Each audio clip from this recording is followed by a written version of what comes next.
Welcome to Living the Empowered Life podcast. I'm your host, Tamiko Pugh, best-selling author, transformational strategist, life and business coach to purpose-driven women, and empowerment influencer. Affectionately called by many, the Empowering Diva. Each week, I'm bringing you inspirational conversations as well as actionable tips and strategies that move you forward in life and business. I believe that empowerment comes from within and can be achieved by honoring yourself, your values, and expressing your talents and gifts. Thank you so much for spending time with me today. Now let's jump into today's episode of Living the Empowered Life.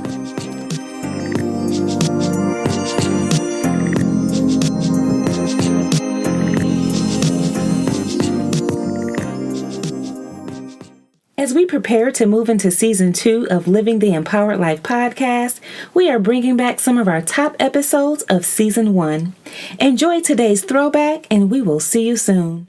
In today's episode, I'll be talking with Dr. Cheryl Wood. We're discussing the importance of women sharing their story and how to create a legacy by using your voice.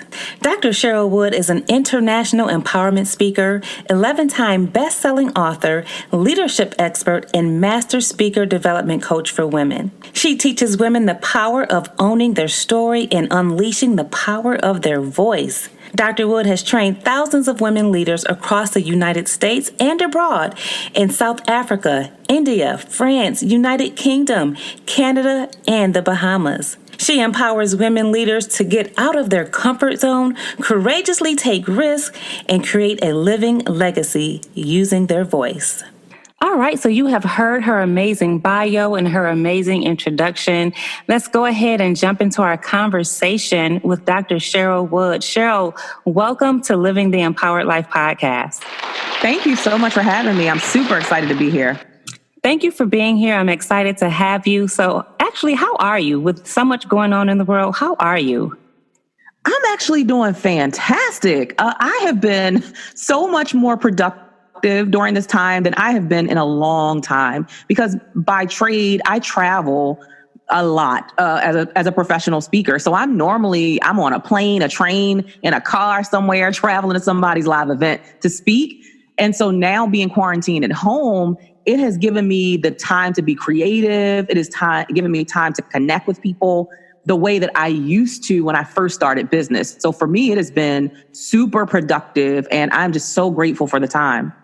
Good. You know what? And I actually agree with you on that. It gives us an opportunity to really sit back, take some time out and really focus on what's important. I know for me, I've traveled for the past couple of years. And so being stable and being able to kind of reconnect with my husband and doing things with my children, it's definitely been a blessing. But even for my business, being able to kind of dive into the creative juices that I have, and launching, additional programs and things of that nature. So I'm actually kind of thankful for this downtime. I think we just have to make the best of it. Absolutely. No sense in complaining about it, because most times we're saying the opposite, right? Most times we're like, oh my God, if I just had a little bit more time, there's not enough hours in a day. And so this does, like you said, this gives us that amazing opportunity to kind of catch up with some of the things that we normally complain about, because we just don't have the time capacity to do it all. Right. I totally agree with that. Cheryl, one of the things that you talked about as I was introducing you to the audience, you mentioned being on the road all the time as a professional speaker. And one of the things that I love about you is that you encourage women to share their story. And so even for me, just a little bit about my story. I'm a survivor of domestic violence. It's been 11 years since I've experienced survivorship. I'm very, very thankful for that. But had the opportunity over the past few years to share my story. And for me, it just allows me to not only, it allowed me to heal myself, but also give hope and healing to those people out there who may have experienced the same thing. And so let's talk a little bit about the importance of sharing your story. How important is it for women to share their story, no matter what it is?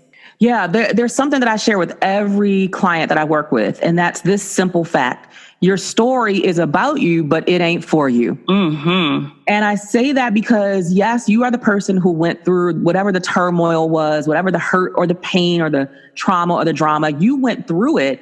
But the reality is you're on the other side of it now and you're still standing. Like there's so much power in being able to say, wow, I made it through that thing that I thought was going to break me. And I'm still standing stronger than ever before. Yes. But it becomes more powerful when you take the lessons that you learned and you help someone else who is currently in the pain that you were previously in. Yes, I agree. Girl, you must be reading my mind. I'm telling you. So interesting. This is so interesting. You said, you whatever that thing is that you went to, you're still standing. And so still standing resonates with me because that's the name of my nonprofit, the Still Standing Alliance, and it's based off of Psalm 62:2. You are my rock and my salvation and my fortress. I shall not be moved. And so I look at that as I'm still standing. And so my first book was Wounds to Wisdom, I'm Still Standing, and really helping people to grow wise for those things in life that wounded you. But at the end of the day, you're still standing. So when you said that, I kind of felt that connection. So I think it's amazing. And I love talking to people who actually get it. You get the concept of being able to be transparent. And the fact that you said your story is about you, but it ain't for you. Like that's a tweetable moment right there. I'm going to tweet that a little bit later on and I'll make sure I tag you on that because that's a powerful statement. Oftentimes we think that things happen to us and we're like, well, why me? Well, why did this have to happen to me? Right. But like you said, at the end of the day, it's not about you. It's not about you at all, but it's for those people that we're called to minister to. In what ways can we share our story? I know some of us may be afraid to be on the stage and things of that nature. Do you help women in that area? Yeah, absolutely. And I think sometimes there's a confusion. People feel like, well, I have to want to be, a well-known motivational speaker to share my story. And that could not be further from the truth. The same way some people think, well, I have to be this amazing, dynamic orator in order to be able to share my story. And the reality is the most power in your story is you sharing it from its most vulnerable, raw, imperfect space. So when you share your mess, that becomes a connection to other people to let them know, number one, they're not alone in whatever it is that they're going through, that they are not the only person who's gone through that situation. And there's so much power in knowing that you're not alone. And number two, that yes, they can come out on the other side of what they're going through right now stronger than they were before. So I just encourage women to just be bold enough to really bring everything that hurt you and bring it into a space where it almost becomes like a survival guide for someone else's healing. So we tend as women to hoard the hurt that we've been through, the hurt that we've gone through. And we hoard it to ourselves. We keep it inside. We don't share, especially in the African-American community. Oftentimes we're taught, we don't tell our business. We keep our business to ourselves. I heard that as a young child growing up because I had a strong Black mama. But there's really more power and healing and freedom in sharing the mess that you've been through. So I challenge the women I work with not to allow themselves to run in hiding or in shame or guilt about their past, but rather to open themselves up to sharing that because it frees them, but it also becomes healing for another woman. Yes. I think one of the things is oftentimes we feel shamed. And I often tell people, I used to be ashamed of my story. I used to be afraid to share, not knowing what people were going to think of me or the people who are involved were going to think. So, being ashamed or the fear of the people who may have been involved in that story, what are they going to think about me? And then what about those people who don't know me? What do they think, like, oh, she allowed this to happen to her. So the part you mentioned about being able to be vulnerable, what would you tell someone who had that fear, who had the fear of not really wanting to share their story because of that? Yeah, I'll share something that one of my coaches, many of you might know, Lisa Nichols. She's one of my my speaker coaches. Yes. And I've sat in intimate spaces with her. I flew out to Calabasas, California a couple years ago and sat in an 8-hour session with just the two of us, invested in a VIP day with her just to kind of up-level where I was. And one of the things she always talks about is, all of us are going to have a day when we're born and all of us have a day when we expire. But it's really not what matters about the date that you were born or the date that you expire. What matters is the dash that's in between. Like, what did you do with that dash that was in between? And so I think when we make our lives bigger than us, we become more interested and committed to sharing what we know to bless someone else than keeping all of that good, juicy knowledge we have to ourselves. Because there's something that you learned along the way. There's information that you gathered as you were going through the mess. There's strength that you developed that you didn't even know you had. There's confidence that you increase, self-worth, and the list goes on and on and on. So I think number one, just get to a place or work on getting to a place where you make your life bigger than just you. At the end of the day, you want to say, I used my unique fingerprint to touch someone else's life, to impact someone else where they were forever transformed. And when you can do that, that's when you know you have truly honored your God-given assignment, whatever that assignment is on this earth. And I think all of our assignments are directly connected to our stories. I agree with you on that too. I like how you said our God-given assignments. And like you said, a lot of times, some of the things that we go through in life, it's an assignment. It's an assignment from God. And unfortunately, we go through those things not only to make us stronger, but again, right, to bring hope and healing to those other people. Absolutely. So that's what I love about that. So one of the principles of living the empowered life is to face your fears. And so that's why I wanted to really talk about facing your fears when you are sharing your story and how to overcome those fears. And so I think you explained that very good when you said, make your life bigger than just you. Make your life bigger than just you. Yeah, I'm sorry, I didn't mean to interrupt you. I wanted to jump in because I'm so passionate about this. It's like when when you make your life about someone else, a lot of times the fears that you have, it subsides.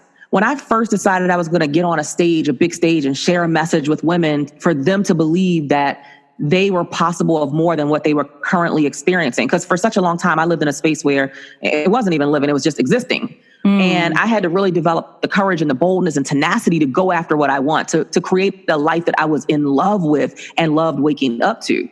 So if I figure that out and then I keep that to myself and I don't share those secrets and the lessons and the failures as well as the successes, then really that's very selfish of me to have the solution to somebody else's pain. That's like somebody sitting next to you and you know they have a migraine headache and you have Tylenol in your purse and you don't pull the Tylenol out and say, here you go, have some. That's what it's like when we don't share our stories. So when you get out of your own way and get out of your own mind and say, I have to show up, I must speak up because somebody else's life, their transformation depends on it, a lot of times that fear subsides just in that moment. It's not to say that the fear is not going to come back again, because every time you're doing something that pushes you and stretches you, the fear is going to show up again. But it's your job to immobilize the fear in that moment, to give people who are hurting what they need to help them get a little bit of relief. And then you go back to your norm. Girl, that was good. That was juicy, as Lisa Nichols would say. That was juicy right there. So real quick, just a shout out to Lisa Nichols. She's amazing. I went to Speak and Write to Make Millions back in 2014. And that prompted my first book and that prompted my first speaking tour, which was called Wounds to Wisdom. So shout out for her for being very instrumental and inspirational for both of us. She's amazing. Absolutely amazing. So I know if you went through her program that you're the bomb diggity for real. But I like how you said you have the solution to someone else's pain. You have the solution to someone else's pain. And if we don't offer that solution, it's like we're being selfish, right? At the end of the day, we're being selfish. And we didn't just go through that just for any old reason. You have the solution to somebody else's pain. Just that alone would give me the strength to face my fear and share my story. Knowing that I have the solution to someone else's pain, I think that's very, very powerful. So living the empowered life, just very quickly, a little bit about living the empowered life. There's 6 principles. We talked about one of them, which is facing your fears. The other principle that I share in living the empowered life is to walk in your authentic power. And because we're talking about sharing your story, do you think there's a connection between being able to share your story and walking in your authentic power as a woman? Indeed. I mean, the two are directly intertwined. Like you become most powerful when you're willing to share your story with other people, and you do it from a space of, again, vulnerability and authenticity. So when I think about authenticity, it's me showing up as the real me. I'm not trying to be anybody else. Not trying to look like, walk like, talk like anybody else. I'm not trying to mimic their story, because that's already taken. It is me powerfully saying, I am enough just as I am, and everything I've been through has made me who I am. So I'm going to stand on the power of that and speak up about what I've been through, and not run from it, not hide from it, not try to pretend to be someone else, and not compare myself to anybody else. I'm going to be authentically me every time, so that the right people who I'm supposed to serve and support are magnetized to me. But when we try to be someone else, and there's this quote I love, that comparison is the thief of all joy. Yes. When you compare yourself to someone else, or you're trying to look like someone else because that thing looks good on them, you're supposed to look good on them. You know why? Because that's their gifting. That's their story. That is what they were supposed to go through. But your thing, whatever that special thing is, looks good on you to someone else when you walk in it authentically and you own it authentically. Absolutely. I agree with you 100%. I like to give personal stories and personal testimonies. When I first started speaking, sharing my story, getting on stage, I watched everybody in the industry who I thought was the greatest. And I wanted to not copy them, not their stories, because I had my own story, but kind of like imitating the way they dressed and their style.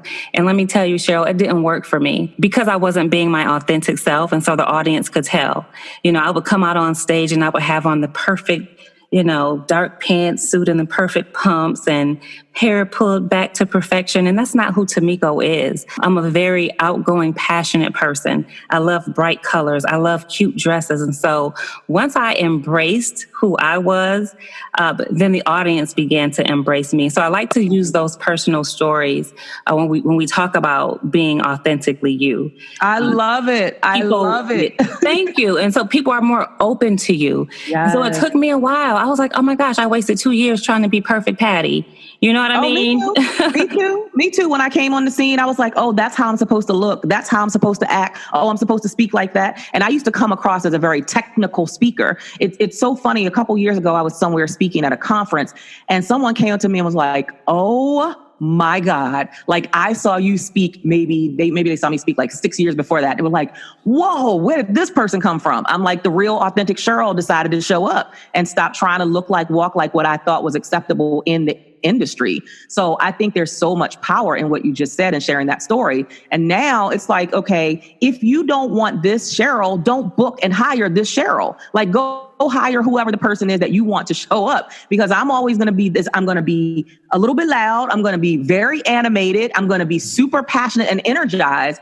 And if that's not what you want, it's okay. You have the right to hire someone who looks the part of what you're looking for your audience. But for me, I'm always going to stay true to who I am, so that I can draw and magnetize the people who are meant to be drawn into my voice and who I am meant to serve. Absolutely. I love that. Oh, I love that. I love that. So ladies, you got to make sure we're walking in our authentic power. And so Dr. Cheryl, I like to make sure I call people by who they are. Dr. Cheryl. So you're Dr. Cheryl Wood, but you're also Cheryl Empowers. So can you tell us a little bit about how you came up with that, Cheryl Empowers? Can you share a little bit about that? Yeah. So ironically, when I started back in 2009 as an entrepreneur. I was still working a corporate job. A lot of people don't know this part about my story unless they've heard me speak before, but I actually worked in corporate America for 15 years as a legal secretary. So I went to a big office building in Washington, D.C. every day with my little suit, my little dress and my pumps. And I used to support very senior level people in law firms or in the law department of big companies. And so I would go in and I'd do that, but everything in my spirit was screaming out that, Cheryl, you are suffocating. Like you are not supposed to be doing this. There is a bigger calling on your life. But there's this thing, Tamiko, called direct deposit. And I loved my direct deposit that I used to get every 2 weeks. So it kept me stuck in that space for a very long time, until I became a mother. And once I became a mother of 3, I was like, man, I got to show these kids what living really means, because your kids can feel when you're not doing what you're supposed to be doing. They can feel when you hate going to that job that you're going to every day and you're giving all of your energy to the job and then bringing the worst parts of you home to the kids and to your husband. They can feel that. They sense that energy. And that's what I was doing. So in 2009 was when I first launched my first entrepreneurial venture, which was actually a mommy t-shirt business called Moms Are the Best. So I kept my full-time gig, and on the weekends, I would go out and I would vend at various conferences and events and flea markets, anywhere I could set up a table and sell those mommy t-shirts. That was my beginning. I actually was detoured into speaking about 18 months into it. Later, I got a phone call from somebody at Morgan State University who heard about the t-shirt business and offered me an opportunity to come and speak at their annual women's conference to teach other moms how to start their businesses. And when they called me, I burst out laughing. I was like, I think you dialed the wrong person, because I'm not a speaker. That wasn't on my radar. I wasn't considering speaking, but I believe I was divinely detoured into speaking because that was my God-given assignment. That was my gift, the thing I was born to do, but also because I was in movement. And I think when you're in movement, you automatically position yourself to have doors of opportunity open for you that will directly and divinely detour you where you're supposed to be. So for me, yeah, when I first started taking the stage, I was nervous. I was unsure. I didn't know, is this really the thing that's going to be my passion and my purpose? Should I follow this thing? And then there were people who were making me feel like I didn't belong because I was new on the circuit. So a lot of stuff came with that. But when you're in motion, you're moving directly towards the thing that you're being called to do. There's no stopping you. There's just no stopping you. And I love that you said divinely detoured. Divinely detoured. That's amazing. I like that. And then your gifts will make room for you. You talked about the t-shirt business and, how you got an opportunity to speak at Morgan State. And I just believe that our gifts will make room for us. And we have no idea, even going back to fear, we have no idea what's on the other side of fear, right? On the other side of fear, it's probably you being divinely detoured, like you said. So I think that's very, very powerful. So Cheryl, I know oftentimes we get into businesses based on our personal stories, personal things that we've gone through or personal things that we've overcome. And so you just shared a little bit about your start as to how you actually got into this business of speaking and sharing your story and being able to be on stages all over the world. So how have your life experiences prepared you for the work that you're doing today? So, you started off with the t-shirt business and now you're like a world renowned sought after speaker. So how has your life experiences prepared you for that? I think that's such a great question, because I think sometimes as women, we discount all of the experience that we can bring into what we're doing or what we want to do. And I did the same thing for a long time. I didn't take full inventory of my intellectual property. I didn't take full inventory of everything that I could bring into the speaker world. So all I was thinking was, for such a long time, I felt like I wasn't qualified. And that's why I tell every woman I work with, look, don't even focus on being qualified. If you know you've been called, pursue it and do it. Because for a long time, I didn't feel qualified. I didn't have the whole list of, this. I didn't have, letters behind my name. It was so many things I felt like I didn't have. But you have got to know that this is what I'm supposed to be doing. I'm going to do it. I'm going to show up. I'm not going to back down. I'm not going to allow anybody else to put their toxic thinking on me to feel like, oh, I'm not meant to be in this space. So you have to really dig deep and know that this thing is what you were born to do. And when you're born to do it, you're like, nothing's going to stop me. There's a level of courage and boldness and tenacity that comes with knowing this is what you were born to do. This is what you were meant to do. So for me, when I finally made the decision that I was going to enter into the speaker industry, it was a lot of taking chances. It was a lot of taking risks. It was a lot of showing up, even when people didn't think I belonged in the room, but I just kept showing up. So asking yourself that question, am I not showing up because somebody else thinks I don't belong there? Because really, that's none of your business who thinks you belong there, who doesn't think you belong there. Do you think you belong there? And if so, then guess what? You pull up a seat at the table, or you bring your own table, you create your own table, whatever you have to do. it's important. It's imperative. No, let me scratch that. It's mandatory that you show up in the world with your greatness, because somebody is going to miss out on their transformation if you don't show up. Somebody's going to miss out on the trajectory of their life being shifted if you decide to stay comfortable where you are, because it's easier in that place. So for me, it was easier for me to stay at a desk, at a cubicle in corporate America and get direct deposit, because that was the safe route. But it was like, okay, but is the safe route the route that's really going to leave your fingerprint on the world? Is the safe route the route that's really going to allow you to create legacy? And I wanted something bigger. I wanted legacy. I wanted my fingerprint left. I wanted to show my kids what it looked like to really have a big dream and pursue it, even when the dream scares you and you don't know the full how. You don't have a full master blueprint, but you keep going until you figure that thing out. So you must keep pressing forward. You must give yourself the opportunity to unveil who you're really born to be. That's powerful right there. Keep showing up. And it's mandatory that you show up for your greatness. I love that you said that it's mandatory. You were like, no, scratch that. It's mandatory that you show up for your greatness. It reminds me of one of my favorite quotes, get up, dress up, and show up. And so no matter what, no matter how we feel, no matter what's happening around us, we have to get up, dress up, and show up, because if we don't show up, like you said, we're going to be missing out on certain things. You mentioned that, we may not be able to live a legacy if we don't show up, right? And so one of the things I wanted to talk to you about is creating a living legacy. So how can we create a living legacy by using our voice? Or actually, go back to what you said, by showing up. How can we create living legacies by showing up and using our voice? Yeah. So for me, I'm laughing because I always say this, and I say it, kind of in a funny way, but I mean every word of it. Like every day I wake up, Tamiko, and I'm like, somebody's going to get a speech today. Somebody is going to get a speech, and it might be my kids that's going to get the speech. It might be my husband. It might be somebody at the gas station, but somebody's going to get a speech, because that's my gift and that's a part of my legacy. And I know that. I'm so assured of that being the thing that God has given me to use to touch other people's lives, that I don't dare wake up any day and not use it. Like that's like somebody giving you a gift, wrapping it up beautifully, putting a pretty bow on it, and they hand it to you, and they come back 2 days later and it's still sitting on the table, or they come back 6 months later and it's still sitting there. You haven't even opened it up and unwrapped it. That shows a lack of appreciation and gratitude for the gift that was given to you.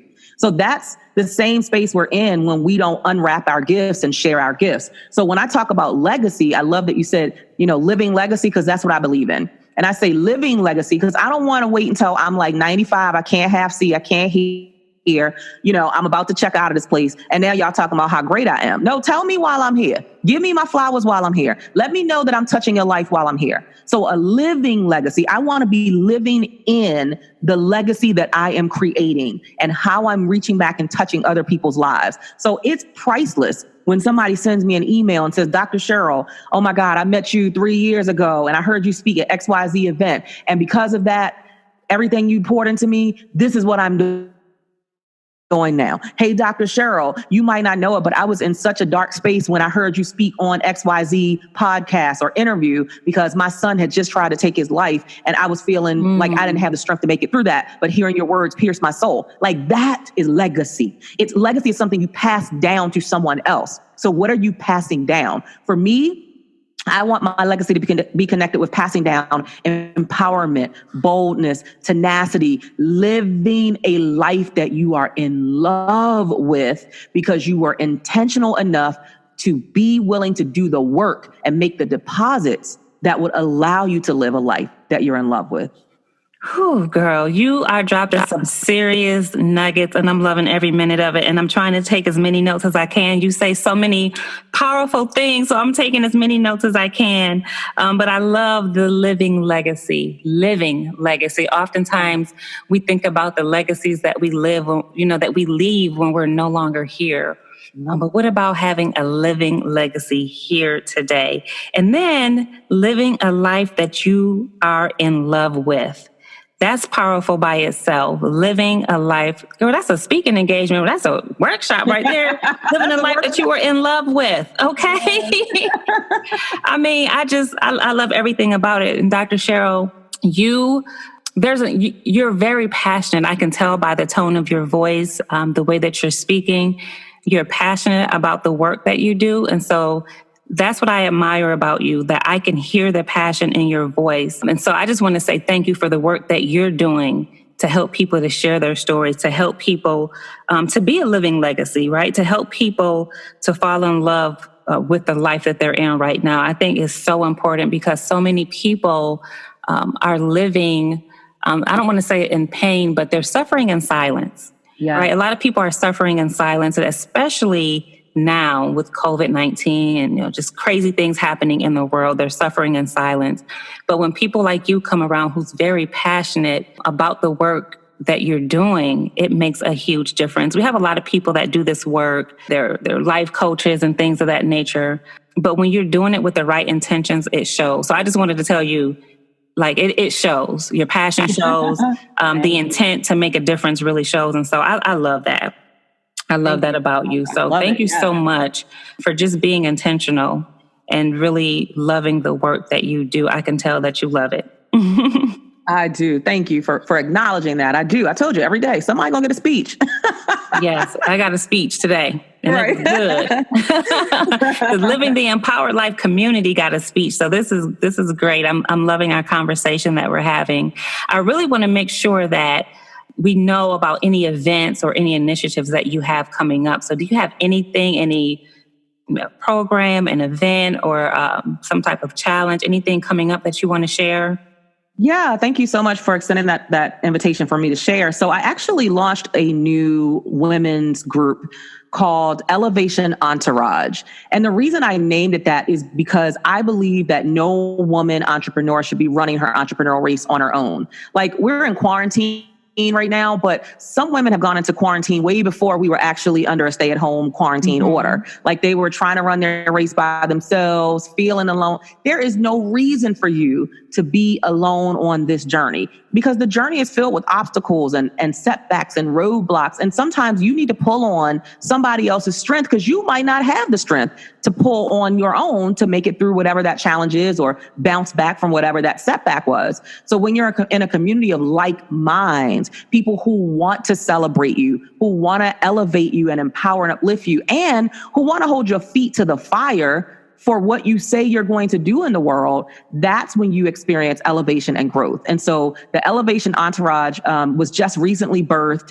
If anyone is interested in learning more about becoming a part of, we call it the EE Squad. If anybody's interested in learning more about that, you can go to elevationentourage.com, elevationentourage.com. We just launched it about a week ago, and we already have about 175 women who said yes to being a part of the squad. And we're looking to grow those numbers, because there is so much power in numbers. And there's something that you know that I don't know, and something that another woman in the group knows that I didn't have any idea about. So when we pull our resources together and we really have that abundance mindset, that I can tell you something, you can share something with me, and there's still going to be enough for all of us to get our piece of the pie, that's when we really excel, elevate, and grow. I love that. Elevation Entourage. I love that. And I think we all need somebody that we can be accountable to, or somebody be accountable to us. Every Monday morning at 9:00, I meet with my accountability partner. And it's always a blessing that we can be accountable to each other and make sure that we're doing the things that we're supposed to do. But imagine that on a bigger level, right? So I'm looking at you doing this on a bigger level with Elevation Entourage. And I think it is so needed, because oftentimes we feel alone in our businesses. We may not have the team that we need. We feel alone. And I think this is great. So elevationentourage.com is the website for that. And so I wish you the best with that. I think that's going to be amazing. Definitely an amazing initiative. Thank you. And there's only 3 rules really to be a part of that community, which is no excuses, no comparison, and no mean girls. Those are our 3 rules. No comparison, and no mean girls. I love it. No mean girls. Right. Well, time for that. We got to elevate each other. My mama always told me, Cheryl, go where you are celebrated, not where you are tolerated. So I only go to places where I am celebrated and accelerated. Yes, I love that. Cheryl, I want to make sure, Well, you've already shared a whole lot, but I just want to make sure that I'm not leaving anything out. I want to make sure that you have an opportunity to share if you have something on your heart that you want to share, or something, a final thought or a charge for the audience. Yeah, there's a quote that I really love and I kind of live my life by, and it's by Tony Robbins, who is a motivational guru in the world. And the quote says, "A real decision is measured by the fact that you've taken a new action. And if there is no new action, you have not truly decided." So my charge and my challenge for everyone who listens to this is to get out and take some action towards creating this empowered life that you want, for creating a life that you're in love with, where you're excited to get up in the morning, not dreading getting up in the morning. Like, you are enough, you are capable, and you are worthy just as you are to get to define whatever life looks like for you. No one else has the right to dictate it. No one else has to give you permission. No one else has to validate you. You already came stamped as pre-approved from a higher source. So remember that and get out into the world every day and share your gift and share your story. Yes, I love it. I love it. You are enough. You are capable and you are worthy. You heard it first from Cheryl Wood. Dr. Cheryl, thank you so much for being with us today. I appreciate you. So before we go, very quickly, how can we get in touch with you outside of the Living the Empowered Life podcast? Yes, I am all across social media. My handle is Cheryl Empowers. That's with an S on the end, Cheryl Empowers. I hang out on IG. I'm on Facebook, LinkedIn, Twitter, YouTube. And also my website is CherylEmpowers.com. And if you go over to that website, I actually have a freebie there, because I'm really, as we were talking about, I'm so big on helping women to unleash the power of their story and their voice. So one of the things I know every woman needs is a signature story. Like, what's the story that's going to connect with your brand identity? So if you go there entering your name and email, you get the signature story template, which helps you to kind of sort through, okay, I have all these amazing life stories, but what's the one that I want to retell, relive, and repeat even 20 to 30 years from now? And that's going to be the thing that people know me for and identify me as when I walk into the room before I open my mouth. So CherylEmpowers.com. I love it. Thank you so much again. Thank you for tuning in to today's episode of Living the Empowered Life podcast. I hope that you enjoyed my conversation with the amazing Dr. Cheryl Wood, and that you were able to draw some inspiration as you continue on your journey of living an empowered life.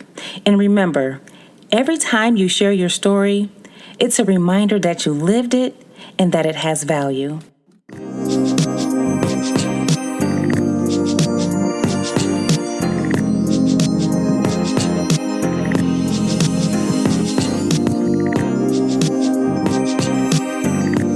Ladies, it's time to identify and live your life purpose. It's time to live life according to your values. It's time to set goals that move you forward in life and business. It's time to unleash your confidence. It's time to fearlessly walk in your authentic power. Ladies, it's time to live the empowered life.